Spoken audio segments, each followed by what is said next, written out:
Monsieur le secrétaire d'État chargé des Français et de l'étranger, bonjour. Bonjour. Est-ce que vous pourriez nous dire en quelques mots quelle est votre mission principale?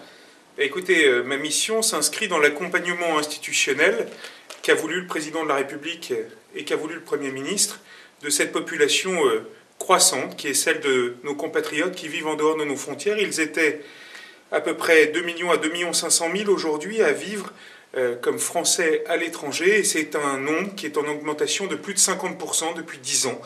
Et donc, mieux les prendre en compte, c'est bien sûr faire en sorte qu'ils soient mieux représentés, à l'Assemblée nationale en particulier, avec 11 députés qu'ils auront à élire dans quelques mois, et puis aussi leur donner un interlocuteur au gouvernement, en l'occurrence un secrétaire d'État chargé des Français de l'étranger auprès du ministre d'État aux Affaires étrangères, Alain Juppé. C'est le rôle qui est le mien, donc essayer de mieux comprendre leurs préoccupations sur le terrain, autour des 3 grandes problématiques qui sont les leurs, la scolarité, la protection sociale, la sécurité.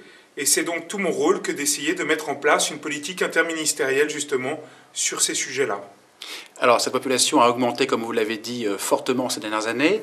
Par rapport à 2007, je crois qu'on aura une augmentation d'environ 33%. Comment vous expliquez cette évolution? C'est 33% sur les listes électorales consulaires, en particulier, depuis 2007. D'abord, l'augmentation des inscriptions sur les listes électorales consulaires, donc 33%, vous l'avez dit il y a quelques instants, témoigne du fait que la population générale des Français de l'étranger, comme je l'ai rappelé, a considérablement augmenté.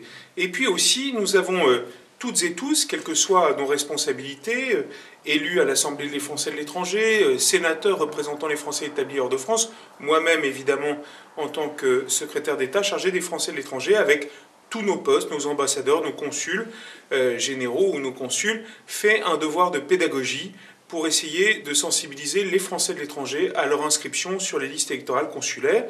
Parce que c'est vrai que c'est une chance qui leur est offerte. Bien sûr, ils vont pouvoir pour la 6e fois consécutive élire le président de la République alors même qu'ils résident en dehors de nos frontières. Mais pour la première fois, ils vont pouvoir choisir des députés. Et pour que cette élection, cette première, soit réussie, il faut évidemment que la participation soit maximale, il faut qu'ils se soient inscrits massivement, et donc je suis très heureux de ce résultat. 33% de plus, c'est important parce que derrière, c'est le signe d'une démocratie qui vit même en dehors des frontières de France. Est-ce que vous pourriez nous dire en quelques mots, selon vous, quelles sont les grandes attentes aujourd'hui de cette communauté française, même si elle est très différente d'un continent à l'autre? Pour vous, c'est quoi les grandes attentes des Français à l'étranger aujourd'hui? Comme je vous l'ai dit, moi j'ai essayé de ne pas changer dans ma façon d'assumer ce portefeuille ministériel. Je n'ai pas changé. Je me rappelle mes souvenirs pas si anciens de jeunes députés à l'Assemblée nationale qui a voulu coller au plus près des préoccupations des habitants de sa circonscription. Là, de la même façon, j'ai voulu, dans le cadre de l'exercice ministériel qui est le mien maintenant, aller directement à la rencontre de nos compatriotes.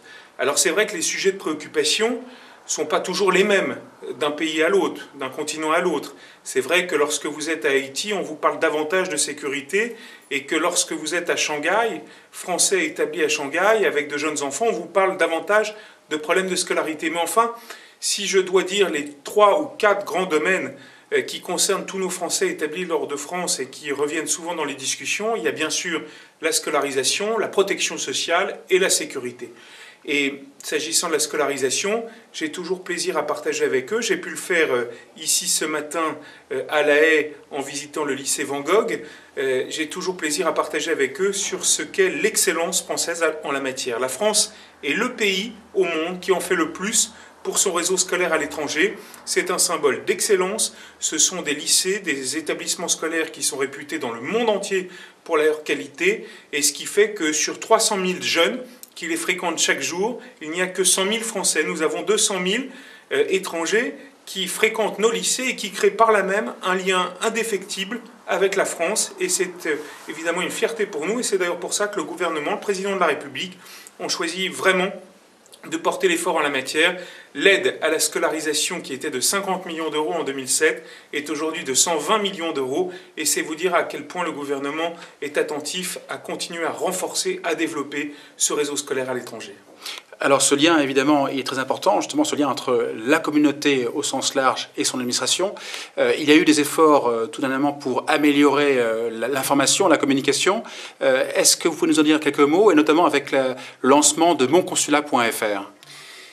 Moi, ce qui m'a frappé, c'est à quel point il fallait que nos compatriotes établis hors de France aient des facilités dans leurs relations avec l'administration française. Mais aussi à quel point ils étaient demandeurs du resserrement des liens avec la nation. Et ces liens, ils peuvent s'exprimer aussi par une communication un petit peu plus intense. Et d'ailleurs, en ce sens-là, moi j'ai pu tester en faisant un appel à l'inscription sur les listes électorales par Internet il y a quelques semaines, à la fin de l'année 2011, à quel point aujourd'hui, avec les moyens de communication qui sont les nôtres, nous pouvons faire mieux, et nous pouvons faire mieux pour un prix à peu près constant. Et donc, évidemment, en ce début d'année 2012, je souhaite que nous portions tous l'effort sur ce sujet. Nous avons des outils qui sont formidables. Vous avez parlé de monconsulat.fr, qui est une formule qui vient remplacer Gaël, vous le savez, mais qui est plus ergonomique et dont aujourd'hui les statistiques en termes d'inscription montrent à quel point cet outil était attendu par nos compatriotes.